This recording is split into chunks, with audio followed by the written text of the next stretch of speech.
আসসালামু আলাইকুম রহমতুল্লাহি ওবরকাতুহু। সম্মানিত দর্শক, ইরান এবং আমেরিকা ইসরায়েলের যুদ্ধ চূড়ান্ত পর্যায়ে। পৃথিবীতে যুদ্ধের ময়দানে এমন কিছু ঘটনা ঘটে, সেই ঘটনার ফলে একটা জাতির অস্তিত্ব বিলীন হয়ে যায়, একটি দেশের মানচিত্র চলে যায়, কোন একটি জনগোষ্ঠী পৃথিবীর বুক থেকে হারিয়ে যায়, সভ্যতা বিলীন হয়ে যায় এবং নতুন একটা সভ্যতা গড়ে ওঠে। এই ধরনের যুদ্ধ যখন হয়, ইংরেজিতে এটিকে বলা হয় ডিসাইসিভ ব্যাটেল। এই ইরানের মাটিতে একটা সময় এরকম একটা ডিসাইসিভ ব্যাটেল হয়েছিল, দ্য ব্যাটেল অফ গাউগেমেলা। পারস্য সম্রাট তৃতীয় দারায়ুস আর আলেকজান্ডার দ্য গ্রেট। আবার তৃতীয়, চতুর্থ, প্রথম, দ্বিতীয় 4টা যুদ্ধ হয়েছিল, পিউনিকের যুদ্ধ, ডিসাইসিভ ব্যাটেল। এরকম অনেক কিছু আছে যেটা পৃথিবীর সকল কোর্স অফ অ্যাকশন পরিবর্তন করে দেয়। ভারতের যে সকল যুদ্ধ ডিসাইসিভ ব্যাটেল, তার মধ্যে পানিপথের যে প্রথম যুদ্ধ,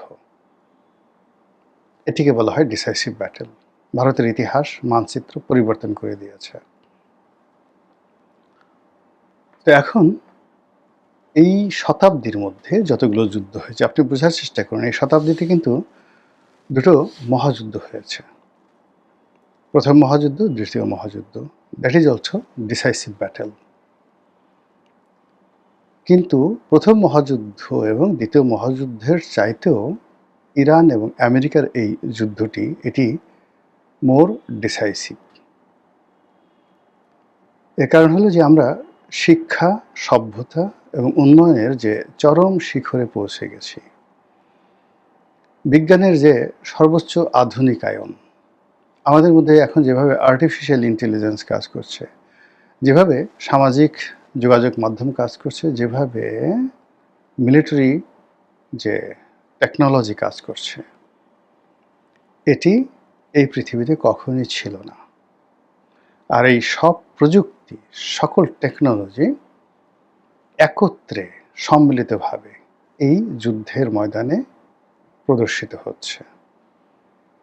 এক পক্ষ অপর পক্ষকে ধ্বংস করার জন্য সব কিছু ব্যবহার করছে। 2 নম্বর হলো যে আমাদের জীবনের এই মুহূর্তে যত উপকরণ রয়েছে, we have a huge safety measures. আমরা এখন বাংকার তৈরি করতে শিখেছি, আবার আমাদের পরমাণু বোমা আছে। আমরা হাজার হাজার মাইল দূরে বসে একেবারে নিখুঁতভাবে আমরা ক্ষেপণাস্ত্র ছুঁড়ে কোনো একটা বিল্ডিংয়ের 100 তলার কোনো একটা রুমের মধ্যে একটি বৈঠক চলছে শত্রুপক্ষে, সেই বৈঠকে গ্রেনেড ছুঁড়ে সেখানে নিখুঁতভাবে সবাইকে মেরে ফেলতে পারি। এই প্রযুক্তি পৃথিবীতে কোনো অবস্থাতে ছিল না, কখনো ছিল না, এবং ঠিক সেই প্রযুক্তির সর্বোচ্চ ব্যবহার এই যুদ্ধে হচ্ছে। দ্বিতীয়ত হলো যে এই যুদ্ধের দুটো পক্ষ, ইসরায়েল এবং আমেরিকা, তারা মনে করছে যে তারা সুপার সুপার সুপার পাওয়ার, এর চেয়ে তার বড় পাওয়ার হতে পারে না। তারপরে যেটা হলো, আর অন্যদিকে ইরান, তারা গোপনে নিজেদেরকে এতটা সুসজ্জিত করেছে, এতটা প্রস্তুত করেছে যে তারা রণাঙ্গনে তাদের যুদ্ধ নৈপুণ্য প্রদর্শন না করা পর্যন্ত পৃথিবী বুঝতে পারেনি, পৃথিবীবাসী বিশ্বাসই করতে পারেনি যে ইরানের পক্ষে যুদ্ধ করা সম্ভব। আমেরিকা হাজার হাজার কিলোমিটার দূরে থেকে এখনও দম্ভ দেখাচ্ছে। তারা মনে করছে যে ইরানের বহু শীর্ষ জেনারেলদেরকে মেরে ফেলা হয়েছে, ইরানের বহু ঘরবাড়ি, না হলেও 50,000 ঘরবাড়ি ভবন মাটির সঙ্গে মিশিয়ে দেওয়া হয়েছে, ইরানের কিচ্ছু নেই।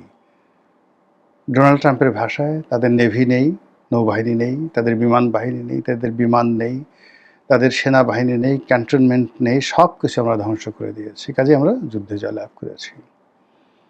কিন্তু ওই ধ্বংস স্তূপের মধ্য থেকে হঠাৎ করে 4000 কিলোমিটার যে পাল্লার ক্ষেপণাস্ত্র বের হয়ে আমেরিকার দিয়াগো গার্সিয়া যে দ্বীপ ভারত মহাসাগরে সেখানে আক্রমণ চালাচ্ছে। আমেরিকার যে বড় বড় রণতরী, যে রণতরীর কাছে কোনো ক্ষেপণাস্ত্র যেতে পারে না বলে আমেরিকা গত 70 বছর ধরে পৃথিবীকে ভয় দেখাচ্ছে যে আমাদের এই রণতরীর ধারের কাছে কোনো যুদ্ধবিমান আসতে পারবে না, কোনো মাইন আসতে পারবে না, টর্পেডো আসতে পারবে না, কিছু আসতে পারবে না, জ্বলে পুড়ে ছারখার হয়ে যাবে। আর এই রণতরী পারমাণু যুদ্ধের সেই বিমূর্ত প্রতীক। এখানে সর্বাধুনিক শত শত প্লেন ওঠানামা করতে পারে, এখান থেকে গ্রেনেড ছোড়া যায়, এখান থেকে মাইন ছোড়া যায়, এখান থেকে 8000 সৈন্য যে কোনো স্থলভূমিতে নামিয়ে যুদ্ধ করা যায়। এখান থেকে যে সৈন্যরা তারা আকাশে যুদ্ধ বিমান দিয়ে যুদ্ধ করতে পারে এবং নৌপথে যুদ্ধ করতে পারে, ত্রিমাত্রিক। এইরকম বড় বড় যে যুদ্ধ জাহাজগুলো ইরানের এখানে উপকূলে পাঠানো হয়েছিল, ভূমধ্য সাগরে পাঠানো হয়েছিল, পার্সিয়ান গালফে পাঠানো হয়েছিল, হরমুজ প্রণালীর কাছাকাছি, একটাও ধারে কাছে ভিড়তে পারেনি। এর মধ্যে বড় বড় দুটো, জেরাল্ড ফোর্ড এবং আব্রাহাম লিঙ্কন, সবচেয়ে বড় দুটো যুদ্ধ জাহাজ ইরান আক্রমণ করে আগুন ধরিয়ে দিয়েছে। এই যুদ্ধ জাহাজ দুটো ওখান থেকে পালিয়ে এখন যে কোথায় আসছে এবং কত বছর লাগবে বা আদৌ এই যুদ্ধজাহাজ মেরামত করা সম্ভব হবে কিনা, এটা পরবর্তী ইতিহাস। মধ্যপ্রাচ্যে প্রায় সব দেশে 3টে 4টে 5টা করে ইরানের মানে আমেরিকার সেই ঘাঁটি ছিল।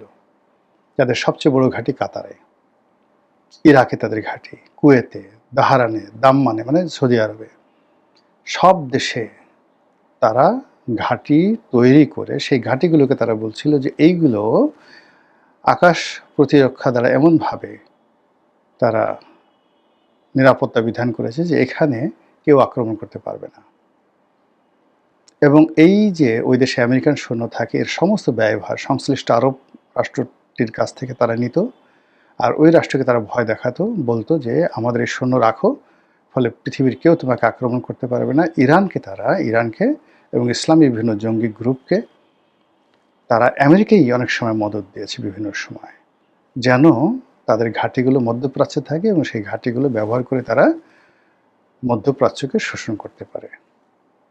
এই যুদ্ধে ইরান আমেরিকার সমস্ত মিথ ভেঙে দিয়েছে।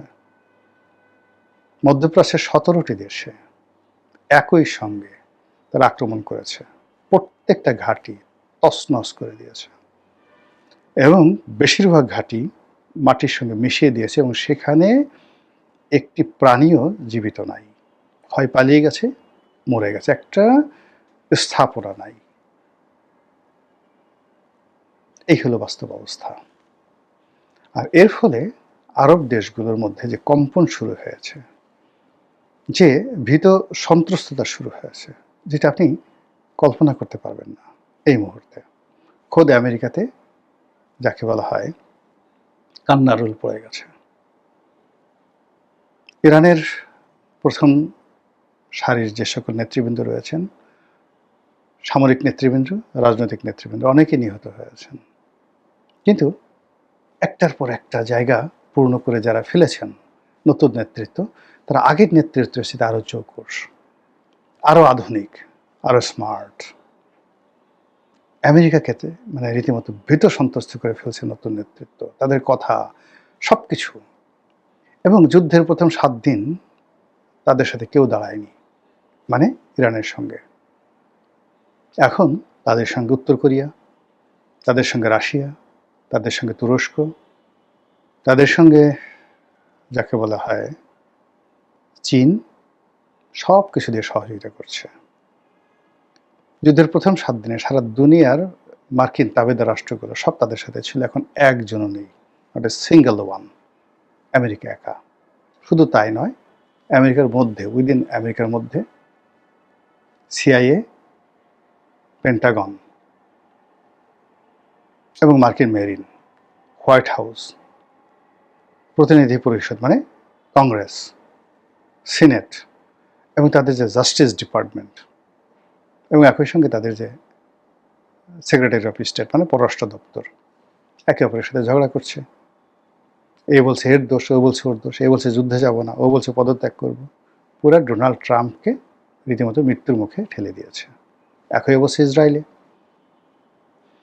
সেখানে এখন যে প্রধানমন্ত্রী বেঞ্জামিন নেতানিয়াহু, তার আত্মীয় স্বজন অনেকে মারা গেছেন, সেও মারা গেছে বলে বিভিন্ন মহল থেকে বলার চেষ্টা করছে। ঘটনা যাই হোক না কেন, সবাই বলছে এই নেতানিয়াহুর পতন চাই, তার বিচার চাই। মানুষ সব রাস্তায় নেমে আসছে। কত যে ক্ষয়ক্ষতি হয়েছে এটা এখন পর্যন্ত বোঝা যাচ্ছে না। তারা বিভিন্ন সময় স্থল অভিযান করত, কিছু হলেই তারা গাজাতে ঢুকে পড়তো, কিছু হলেই তারা লেবাননে ঢুকে পড়তো। এবারও লেবাননে ঢুকে পড়ছে, কিন্তু ঘোড়ার ডিম কোনো কাজ হচ্ছে না। এখন ভয় যে উল্টো হামাস এবং যাকে বলা হয় হুতি, তারপর হিজবুল্লাহ, তারা যদি সম্মিলিতভাবে ইসরায়েলে সামরিক অভিযান চালায়, স্থল অভিযান চালায়, পুরো ইসরায়েল খালি হয়ে যাবে। লক্ষ লক্ষ মানুষ ইসরায়েল ছেড়ে চলে গেছে।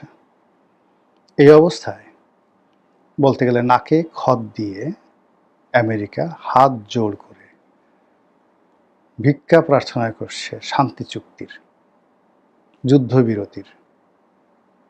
ইরান বলছে হবে না, পার্মানেন্ট কিছু করতে হবে, তার জন্য আমাদের 5টি শর্ত আছে। আর অন্যদিকে শান্তি চুক্তির জন্য তারা 15টি শর্ত দিয়েছে আমেরিকা। ইরান বলছে একটা শর্ত মানি না, আমাদের 5টা শর্ত মানতে হবে। শর্ত নম্বর 1, মধ্যপ্রাচ্য থেকে চলে যেতে হবে। শর্ত নম্বর 2, যুদ্ধের ক্ষয়ক্ষতি দিতে হবে, যা আমাদের ক্ষতি হয়েছে। শর্ত নম্বর 3, আমাদের উপর যত অবরোধ আছে, যা কিছু সব তুলে নিতে হবে। শর্ত নম্বর 4, ভবিষ্যতে এই ধরনের কোনো যুদ্ধ হবে না, এজন্য তৃতীয়, চতুর্থ, পঞ্চম যে রাষ্ট্রগুলো রয়েছে তাদের মধ্যস্থতায় এই চুক্তি স্বাক্ষরিত হবে। এইভাবে 5টি শর্ত, বোঝার চেষ্টা করুন। এর বাইরে এই যে হরমুজ প্রণালী, যেটাকে তারা একটা ইন্টারন্যাশনাল রুট হিসেবে প্রথম দিন থেকে তাদের নিয়ন্ত্রণ ছিল, কিন্তু ইন্টারন্যাশনাল রুট হিসেবে এটাকে তারা স্বীকৃতি দিয়েছিল এবং এটার উপর তারা কোনো লেভি নিত না। এখন লাইক পানামা খাল, লাইক সুয়েজ ক্যানাল, এগুলোর মতো বা বসফরাস প্রণালী, এগুলোর মতো এই হরমুজ প্রণালীর উপর তারা এখন লেভি বসিয়েছে। যে জাহাজগুলো যাচ্ছে, বড় বড় ট্যাঙ্কার জাহাজগুলো, বলছে যে $20 লাখ আগে পেমেন্ট করতে হবে, তাও ডলারে না, চীনা মুদ্রা ইউয়ানে পেমেন্ট করতে হবে, করে তারপর এখান থেকে যেতে হবে। এবং সেভাবে অনেক জাহাজ সেই হরমুজ প্রণালী পাড়ি দিচ্ছে। এবং বিশ্বের 20% তেল পরিবহনের যে রুট, এই রুটের উপর দিয়ে যে জাহাজগুলো চলাচল করে, তার উপর যদি এইভাবে সুয়েজ ক্যানালের মতো তারা ট্যাক্স আদায় করতে পারে, ইরানের আর কিছু করা লাগবে না। ফলে বুঝতে পারছেন যে ইরান এইটাই যে যুদ্ধ, এই যুদ্ধ কীভাবে ডিসাইসিভ হয়ে যাচ্ছে। এই যুদ্ধ, ইরানের যে বিজয়, এটা মধ্যপ্রাচ্যে কী প্রতিক্রিয়া তৈরি করবে, এই যুদ্ধে আমেরিকার পরাজয় মধ্যপ্রাচ্যে কী পরিণতি ডেকে নিয়ে আসবে। আল্লাহ এই দুনিয়াতে যে কত কিছু ঘটান, রাজাকে ফকির করেন, ফকিরকে রাজা করেন, কোর্স অফ অ্যাকশন পরিবর্তন করে দেন। আল্লাহ আমাদের সবাইকে হেদায়েত দান করুন এবং হেফাজত করুন। আসসালামু আলাইকুম ওয়া রাহমাতুল্লাহি ওয়া বারাকাতুহু।